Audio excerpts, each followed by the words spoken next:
Good morning students. Unit number 4 electric capacitance में आज का जो हमारा टॉपिक है वो है समांतर प्लेट संधारित्र।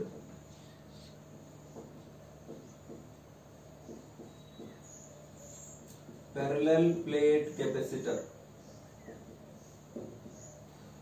तो चर्चा करते हैं समांतर प्लेट संधारित्र होता क्या है। समांतर प्लेट संधारित्र क्या है कि दो धातु की प्लेटों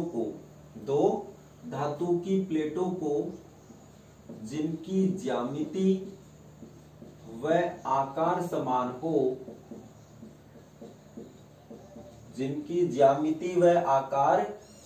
हो, ज्यामिति का मतलब आकृति, जैसी पहली प्लेट है वैसी ही दूसरी प्लेट होनी चाहिए, ज्यामिति व आकार समान हो।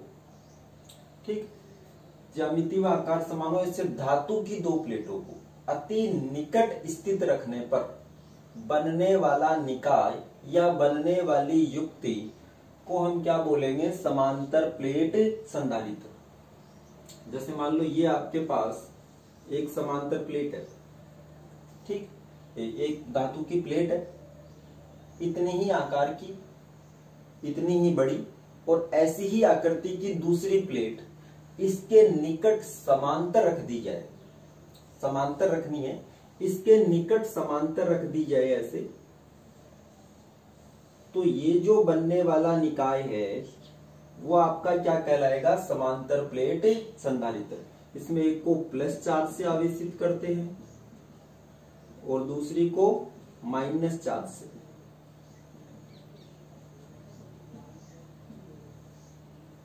तो ये क्या कहलाएगा आपका, समांतर प्लेट संधारित्र। या मान लो एक प्लेट यहां है, दूसरी प्लेट यहां रख देते हैं, एक पे प्लस चार्ज और दूसरी पे माइनस चार्ज, तो ये क्या कहलाएगा आपका, समांतर प्लेट संधारित्र। यानी ज्यामिति समान होनी चाहिए, आकार समान होना चाहिए, और दोनों के बीच में गैप बहुत कम होना चाहिए, ठीक, और दोनों समांतर स्थित होनी चाहिए, तो उसे हम बोलेंगे समांतर प्लेट संधारित्र। तो समांतर प्लेट संधारित्र बनाते कैसे, इसकी बनावट देखते हैं, या हम ये कहें कि समांतर प्लेट संधारित्र का आवेशन कैसे करते हैं। तो एक मान लो ये प्लेट आपकी समांतर प्लेट संधारित्र की पहली प्लेट, और ये समांतर प्लेट संधारित्र की दूसरी प्लेट, आकार दोनों का समान है और दोनों परस्पर समांतर है। दोनों को किससे जोड़ देते हैं, किसी सेल या बैटरी से। सेल या बैटरी से क्यों जोड़ते हैं, क्योंकि हमें पता है कैपेसिटर में एक प्लस होती है और दूसरी क्या होती है, माइनस।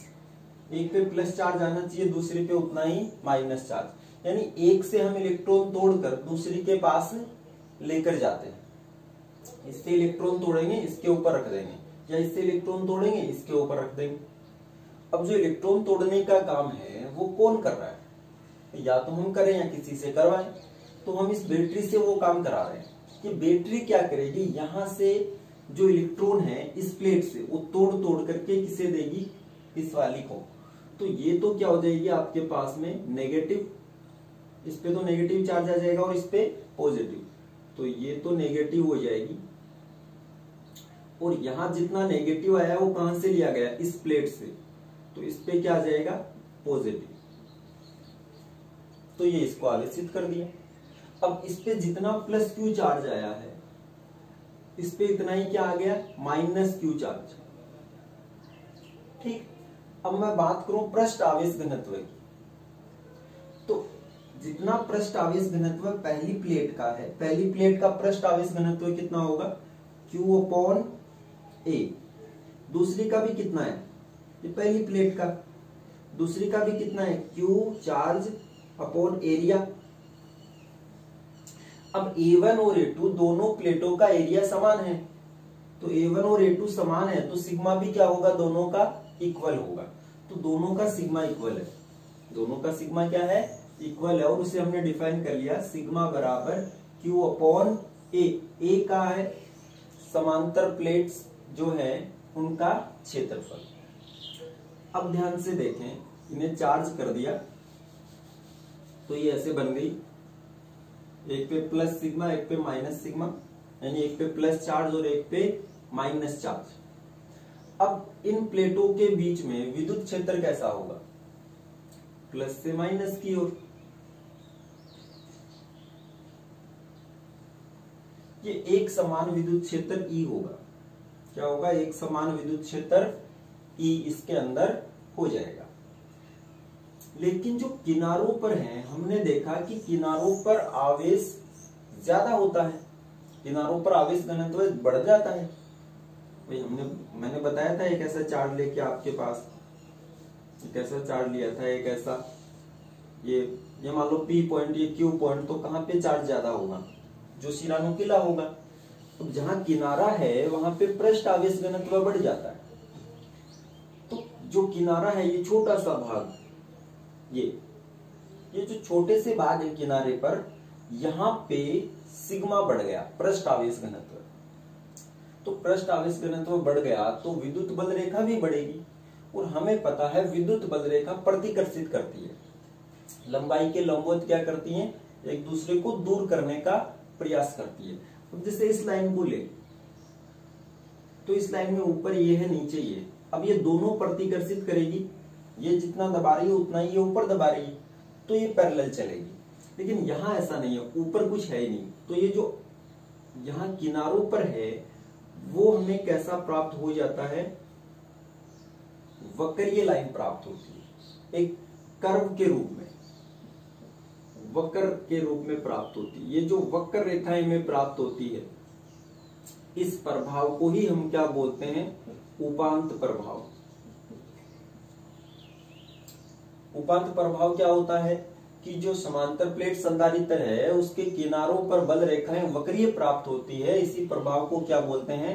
उपांत प्रभाव। क्यों वक्रीय प्राप्त होती है? क्यों वक्रीय प्राप्त होती है? क्योंकि किनारों पर पृष्ठ आवेश घनत्व अधिक होता है, इसलिए समान जो बल रेखाएं हैं वो एक दूसरे को प्रतिकर्षित करती है, और जिसके कारण ये कैसा आकार ले लेती है? वक्रीय। याद रखना है, कई बार पूछता है उपांत प्रभाव क्या है। तो ये जो इस तरीके से बल रेखाएं बन गई, इसे ही क्या बोलते हैं? उपांत प्रभाव। अब इसमें ये प्रभाव बहुत ही नगण्य होता है, तो इसे यहां से हटा दो। हम इसे लगभग इक्वल ही मानेंगे। मान लो इसके अंदर विद्युत क्षेत्र ई है, इसमें जो विद्युत क्षेत्र माना जाएगा वो एक समान माना जाएगा, क्योंकि उपांत प्रभाव केवल किनारों पर है जो हम नगण्य कर सकते हैं। तो अंदर विद्युत क्षेत्र कितना होगा? एक प्लेट के कारण कितना होता है? सिग्मा बटे 2 एप्सिलॉन नॉट, प्लस दूसरी के कारण सिग्मा बटे 2 एप्सिलॉन नॉट। क्योंकि अंदर कोई बिंदु लें तो तीव्रता की दिशा एक ही है, प्लस के कारण बाहर की ओर, माइनस के कारण अंदर की ओर, तो दोनों जुड़ जाएगी। तो एक के कारण सिग्मा बटे 2 एप्सिलॉन नॉट, दूसरी के कारण भी सिग्मा बटे 2 एप्सिलॉन नॉट, तो ई का मान कितना आ गया? सिग्मा बटे एप्सिलॉन नॉट। और ये बात हम पहले भी पढ़ चुके, ठीक है, ये हमारे पास पहले भी आ चुका है यूनिट नंबर 2 में ऐसा क्वेश्चन। दो प्लेटें थी तो बीच में तीव्रता कितनी आई? सिग्मा बटे एप्सिलॉन नॉट, और बाहर तीव्रता कितनी आएगी? 0, क्योंकि बाहर बिंदु ले तो प्लस के कारण बाहर की ओर, माइनस के कारण अंदर की ओर, माइनस अंदर खींचेगा, तो इस पी पॉइंट पे तीव्रता ये सिग्मा बटे 2 एप्सिलॉन नॉट बाहर, सिग्मा बटे 2 एप्सिलॉन नॉट अंदर, कट के कितनी आ जाएगी? 0। तो बाहर कोई बल रेखा नहीं है, इसीलिए तो एनर्जी कन्फाइंड रीजन में मिल रही है, एक बंधे हुए क्षेत्र में मिल रही है हमें ऊर्जा। तो यहां से जो हमने ई निकाला उसका मान है सिग्मा बटे एप्सिलॉन नॉट। सिग्मा का मान कितना है? Q अपॉन ए, तो ये आ जाएगा Q upon A epsilon not. ये ई का मान है, इसका मान है ई का मान, ठीक। हमें इसका कैपेसिटेंस निकालना है, इसकी धारिता निकालनी है। तो हमें तो C बराबर Q अपॉन V होता है, तो हमें क्या चाहिए? V चाहिए, विभवांतर। तो विभवांतर कितना हो जाएगा? विभवांतर V बराबर हो जाएगा E इंटू डी, विद्युत क्षेत्र इंटू उनके मध्य विस्थापन। विद्युत क्षेत्र इंटू उनके मध्य विस्थापन। ये कब होता है? जब विद्युत क्षेत्र एक समान हो। एक समान नहीं हो तो हम वो करेंगे V बराबर इंटीग्रेशन E डॉट dr। ठीक है, तो V बराबर E का मान कितना है? Q upon A epsilon naught into D। ये V का मान आ गया। याद रखिए, ये सूत्र तभी लगाते हैं जब विद्युत क्षेत्र एक समान हो। और समांतर प्लेट संधारित्र के अंदर विद्युत क्षेत्र एक समान मानते हैं, क्योंकि किनारों पे उपांत प्रभाव है, अंदर नहीं है। किनारों को हम नगण्य कर सकते हैं। तो ये आ गया। अब उसके बाद धारिता निकालो। तो धारिता C बराबर Q अपॉन V। तो Q अपॉन V का मान कितना? ये रहा Q upon A epsilon naught into D। भाई तो Q से Q कट जाएगा, A एप्सिलॉन नॉट ऊपर चला जाएगा, तो A epsilon not upon D। ये C आ गया। ये क्या आ गया आपका? C आ गया। C बराबर A epsilon not upon D होता है। ये चौथी इक्वेशन। ये है आपका समांतर प्लेट संधारित्र। इसकी जो धारिता निकल के आई C बराबर A epsilon not upon D, वो किन पे डिपेंड करता है? एक तो A पर, प्लेटों के क्षेत्रफल पे। क्षेत्रफल पे किस प्रकार से डिपेंड है? A बढ़ाने पर C बढ़ेगा, समानुपाती है। ठीक है। दूसरा किस पे डिपेंडेड है? दूसरा ये डिपेंडेड D पे। D क्या है? दोनों प्लेटों के मध्य दूरी। भाई ये तो D ले रहे हैं, दोनों प्लेटों के मध्य दूरी, है ना।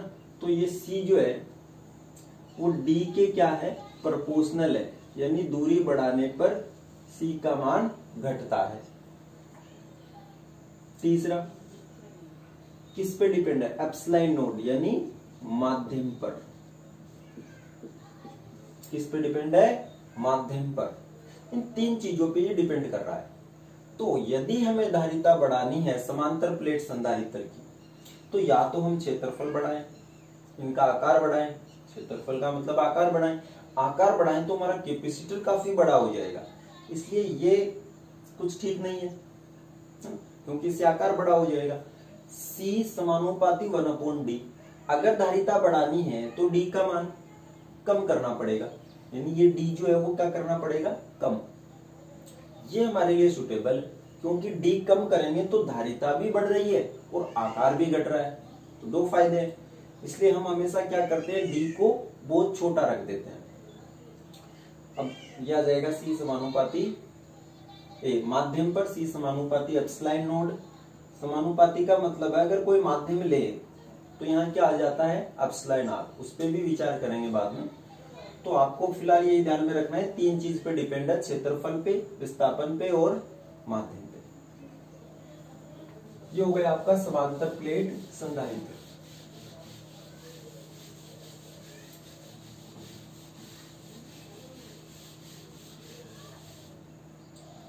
अब एक चीज पर विचार करते हैं।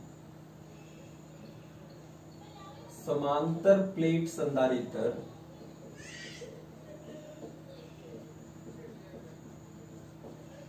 के मध्य पराविद्युत पदार्थ भरने पर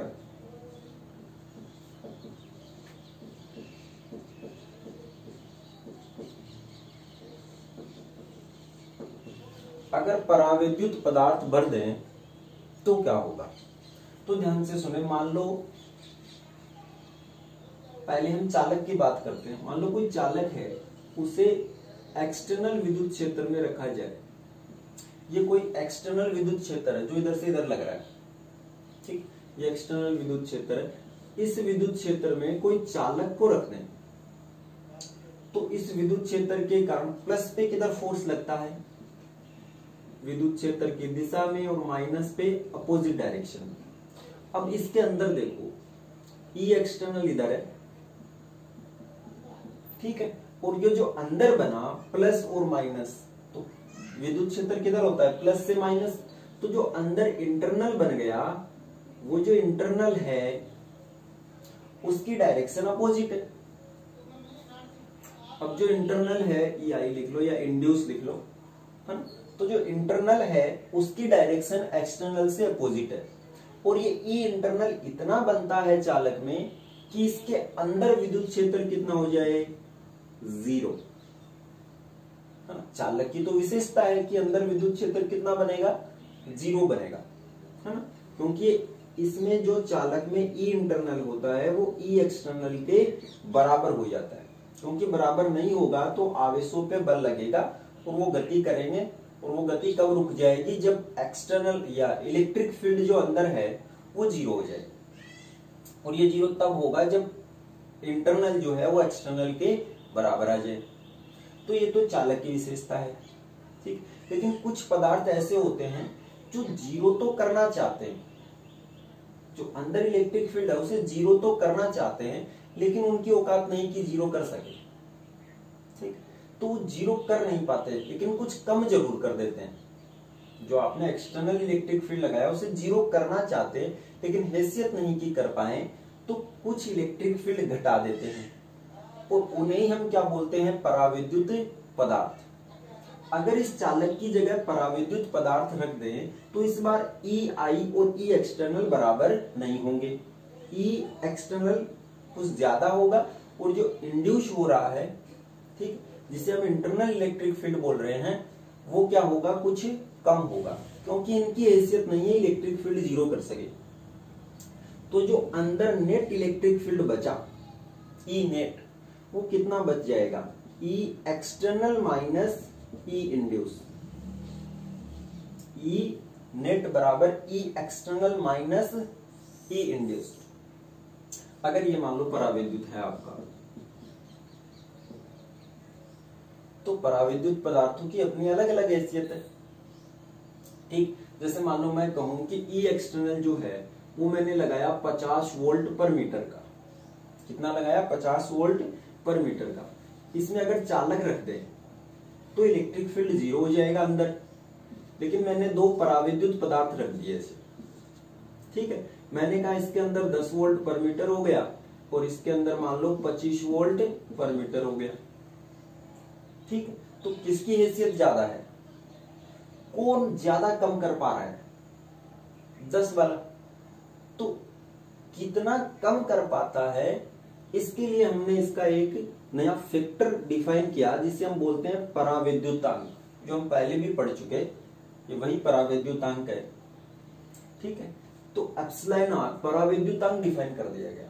अब इसका पराविद्युतांक कितना है, तो पहले कितना था 50, अब कितना कर दिया 10, तो 50/10 यानी 5, यानी 5 फैक्टर से कम कर दिया इसे, ठीक है। ये 25, ये कितने से कम हो गया, 2 से, 50/25, यानी जो एप्सिलॉन आर है वो डिफाइन किया गया ई एक्सटर्नल बटे ई जो बच गया ई नेट, तो इससे एप्सिलॉन आर डिफाइन किया गया। तो आपको याद ये रखना है पराविद्युतांक क्या चीज है। पराविद्युतांक 2 होने का मतलब, ठीक है, वो आधा कर देगा। पराविद्युतांक 5 होने का मतलब वो 1/5 कर देगा, है ना, उतने फैक्टर से कम कर देगा।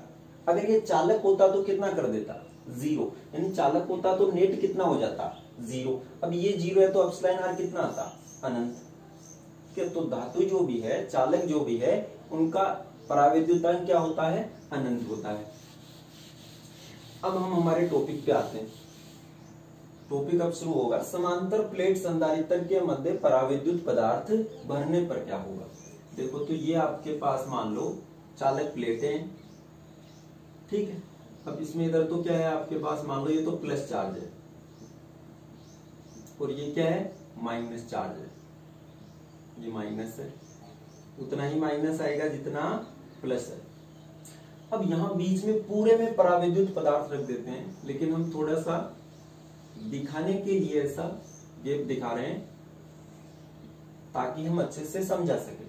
तो यहाँ पे ये प्लस है, तो पराविद्युत पदार्थ में क्या इंड्यूस हो जाएगा, भाई ये जो पराविद्युत पदार्थ है इसमें ऐसे द्विध्रुव आघूर्ण बनेंगे, इधर माइनस इधर प्लस, इधर माइनस इधर प्लस, ऐसे minus plus minus plus minus plus minus plus minus plus minus plus minus plus minus plus minus plus minus plus.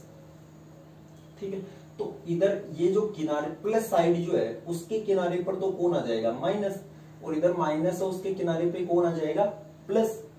ये जो अतिरिक्त चार्ज बना, ऐसे तो टोटल चार्ज 0 है, लेकिन जो किनारों पर अतिरिक्त चार्ज आ गया उसे हम बोलेंगे इंड्यूस्ड आवेश। जो अतिरिक्त आवेश आ गया, सॉरी करंट नहीं, जो एक्स्ट्रा चार्ज आया है उसे हम क्या बोलेंगे प्रेरित आवेश, इंड्यूस्ड चार्ज। तो हम केवल यही दिखा रहे हैं कि यहां पे इंड्यूस्ड चार्ज बना, लेकिन जो इंड्यूस्ड चार्ज है वो बाहर वाले चार्ज के बराबर नहीं है। ये जितना प्लस है उतना माइनस यहां नहीं बन पाएगा, ठीक, क्योंकि इसकी अपनी हैसियत है, ये कितना डेवलप कर पाए, कितना इंड्यूस्ड कर पाए। पूरा इंड्यूस नहीं करता, पूरा इंड्यूस करता तो 0 ही बन जाता है ना, तो ये 0 नहीं कर पाता, इसकी हैसियत नहीं है, तो थोड़ा कम चार्ज होगा। तो यहाँ का जो पृष्ठ आवेश घनत्व है उसे हम लिख रहे हैं सिग्मा आई से, और इसका जो प्लेटों का पृष्ठ आवेश घनत्व है उसे लिख रहे हैं सिग्मा। यहां तक की कहानी समझ में आई कि जो बाहर प्लेटें हैं उनका पृष्ठ आवेश घनत्व सिग्मा, जो अंदर आवेश प्रेरित हो गया उसका प्रेरित आवेश घनत्व कितना है सिग्मा आई। ठीक, सिग्मा आई का मान सिग्मा से क्या है कम है, क्योंकि यहां कम आवेश प्रेरित होता है। अब आगे चलते हैं। मान लो हमने इस पे क्या लगा, ये जो प्लस और माइनस है, जो हमारी प्लेटें हैं वो क्या इस पराविद्युत पदार्थ के लिए क्या प्रोड्यूस कर देगी, एक्सटर्नल इलेक्ट्रिक फील्ड। ये जो इलेक्ट्रिक फील्ड है वो कौन सा है, ई एक्सटर्नल। ई एक्सटर्नल, ये एक्सटर्नल इलेक्ट्रिक फील्ड है, ठीक है। और इसके अंदर जो प्रोड्यूस होगा इसे हम लिख लेते हैं ई आई से। अब आप अंदर देखो, अंदर कैसा होगा, प्लस से माइनस। भाई बाहर देखें तो प्लस से माइनस ऐसा है, जो अंदर प्रोड्यूस होगा वो इससे अपोजिट होगा, ई इंड्यूस्ड। अब हम दोनों को अलग अलग लिखते हैं, ई एक्सटर्नल, ठीक, ई एक्सटर्नल, ये ई एक्सटर्नल है, और ये क्या है आपका ई आई। तो हम टोटल ई लिखना चाहें डायरेक्ट लिख लेते हैं, टोटल ई बराबर, या नेट ई लिखना चाहें, इसके अंदर नेट इलेक्ट्रिक फील्ड कितना बचेगा, ई एक्सटर्नल माइनस ई इंड्यूस्ड। तो अपोजिट है, ये ज्यादा है और ये कम बनेगा, तो ई एक्सटर्नल माइनस ई इंड्यूस्ड। ई एक्सटर्नल को ई नोट से भी लिखते हैं, तो यहां ई बराबर कितना बनेगा, इन प्लस और माइनस के कारण जो ई है जिसे हम ई एक्सटर्नल लिख रहे हैं, या आप जो भी लिखना चाहें E1 E2 E नोट, तो इसे भूल जाएं। इस प्लस और माइनस के कारण इसके बीच में कितना इलेक्ट्रिक फील्ड होता है, सिग्मा बटे एप्सिलॉन नॉट। अब इन प्लस और माइनस पे विचार करो, ये भूल जाओ, इन प्लस और माइनस के कारण कितना इलेक्ट्रिक फील्ड आता बीच में, वो कितना आ जाता, क्योंकि यहाँ पे चार्ज डेंसिटी कितनी है सिग्मा आई, तो ये आ जाता माइनस सिग्मा आई बटे एप्सिलॉन नॉट। सही लिखा है, प्लस और माइनस हो तो उसके कारण चार्ज डेंसिटी सिग्मा है, तो बीच में इलेक्ट्रिक फील्ड कितना होता है सिग्मा बटे एप्सिलॉन नॉट। अब इसी प्रकार ये चार्ज आ गया प्लस माइनस, तो इसके कारण कितना सिग्मा आई बटे एप्सिलॉन नॉट, तो ये हमारा ई आ गया, ये हमारा क्या है ई, ठीक है। अब आगे चलते हैं, ये जो ई है अगर मैं कहूं इसका परावैद्युतांक एप्सिलॉन आर है, इसका परावैद्युतांक कितना है एप्सिलॉन आर है, इसका मतलब इसमें जो इलेक्ट्रिक फील्ड बचेगा वो कितना बचेगा, ई एक्सटर्नल बटे एप्सिलॉन आर। यही कहानी तो हम बताए थे पीछे कि परावैद्युतांक इसीलिए डिफाइन किया जाता है कि वो कितने फैक्टर से इलेक्ट्रिक फील्ड घटा देता है। तो इसके अंदर जो नेट इलेक्ट्रिक फील्ड है वो कितनी आनी चाहिए थी, ई एक्सटर्नल अपॉन एप्सिलॉन आर, ठीक, सिग्मा बटे एप्सिलॉन नॉट माइनस सिग्मा आई बटे एप्सिलॉन नॉट। अब ई एक्सटर्नल कितना है, सिग्मा बटे एप्सिलॉन नोट और बटे एप्सिलॉन आर, ये एक्सटर्नल का मान रख दिया तो यह आ जाएगा सिग्मा बटे एप्सिलॉन नोट माइनस सिग्मा आई बटे एप्सिलॉन नोट। तो ये एप्सिलॉन नोट जो है वो तो मर गया, ठीक, तो क्या बचा, सिग्मा बटे एप्सिलॉन आर, ये वाला जो इधर बचा सिग्मा माइनस सिग्मा आई।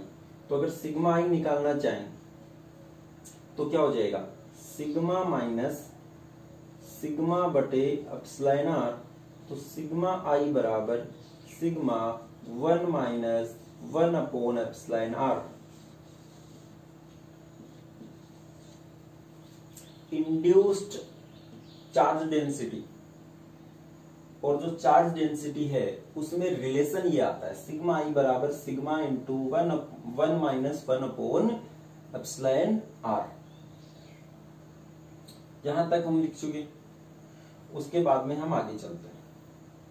ये जो सिग्मा आई है, अगर आपको charge density, induced charge density और एक्सटर्नल चार्ज डेंसिटी के बीच रिलेशन पूछे तो वो ये होगा। इसके आगे एक और रिलेशन पूछता है जिसे हम निकालेंगे। यहां देखें, जो सिग्मा आई है, इंड्यूस्ड चार्ज डेंसिटी, प्रेरित आवेश घनत्व, वो किसके बराबर होगा, ध्रुवण सदिश के परिणाम के बराबर, ध्रुवण सदिश के परिणाम के बराबर होता है।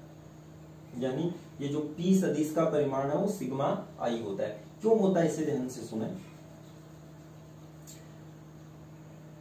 सिग्मा आई क्या है, सिग्मा ये इसके अंदर जो चार्ज है, वो जो पराविद्युत के अंदर जो चार्ज है क्यू आई बटे, मतलब ये वाला यहाँ जो ये चार्ज बना आपका, एक पृष्ठ पे किसी पे भी ले लो, तो यहाँ पे इसका चार्ज घनत्व निकालना चाहे तो इस पे चार्ज क्यू आई बटे इसका एरिया, ये तो होता है। अगर मैं ऊपर नीचे डी से मल्टीपल कर दूं, ठीक, डी मान लो ये माइनस प्लस यहां तक की दूरी है, माइनस प्लस जो डाइपोल बन रहा है यहां तक की दूरी मान लो डी है, वैसे तो डी ये लेते हैं लेकिन यहाँ कैपिटल डी मान लो। तो आप ध्यान से देखो, क्यू आई इंटू डी, इसका चार्ज इंटू दोनों के बीच दूरी, तो ये तो क्या बन गया, डाइपोल, द्विध्रुवागुण, बटे A into D, area into D ये डिस्प्लेसमेंट, तो ये बन गया आपका वॉल्यूम। तो पर वॉल्यूम का डाइपोल, जो पदार्थ रखा गया है उसके पर वॉल्यूम में कितना डाइपोल बना, वो P बटे V है। यानी इसे हम किससे लिखते हैं, ध्रुवण सदिश से, इसलिए हम क्या लिखेंगे, ध्रुवण सदिश P I का मोड या केवल कैपिटल P। सिग्मा आई बराबर कितना होता है, P होता है। पृष्ठ आवेश घनत्व हमेशा ध्रुवण सदिश के बराबर होगा। सिग्मा आई का मान कितना निकालें, sigma 1 minus 1 upon epsilon r. P का मान कितना निकालें, पी का मान कितना था, एक्साई ई, इलेक्ट्रिक ससेप्टेबिलिटी, विद्युत प्रवृत्ति, इंटू ई, यही तो था। अब जो ई है यहां लिख लेते हैं, sigma 1 minus 1 upon epsilon are, एक्साई ई, सिग्मा इसकी जगह क्या जाएगा, सिग्मा बटे epsilon naught into epsilon r.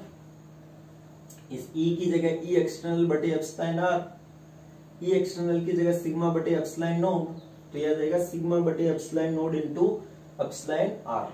ये ई है, ई नेट वाला।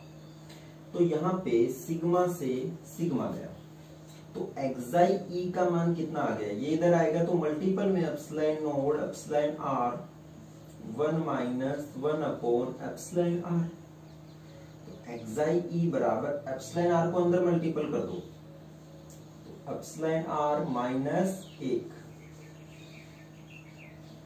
ये रिलेशन बहुत बार पूछा जाता है, एक्साई ई बराबर epsilon naught into epsilon r minus 1। कर दोगे, आपको करना क्या है, एक तो इंड्यूस करंट बनेगा, एक एक्सटर्नल, दोनों का जो माइनस है वो ई नेट होगा। तो बाहर वाला सिग्मा बटे एप्सिलॉन नोड, अंदर सिग्मा आई है तो सिग्मा आई बटे एप्सिलॉन नोड, फिर नेट लिखेंगे। नेट क्या होता है, ई एक्सटर्नल का पराविद्युतांक से डिवाइड कर देंगे, अब ई एक्सटर्नल कितना है, सिग्मा बटे एप्सिलॉन नॉट, तो वहां से काट के सिग्मा ई सिग्मा का रिलेशन। फिर हमें पता है सिग्मा ई पी के बराबर होता है, ध्रुवण सदिश के परिणाम के बराबर। तो सिग्मा ई का मान हम निकाल चुके हैं, वो रखेंगे। पी का मान एक्साई ई इंटू ई, इन दोनों को काटने के बाद एक रिलेशन आएगा एक्साई ई बराबर epsilon naught into epsilon r minus 1। I hope आपको समझ में आया होगा, नहीं आया तो वापस देखना इसे चला करके, ये इंपॉर्टेंट है।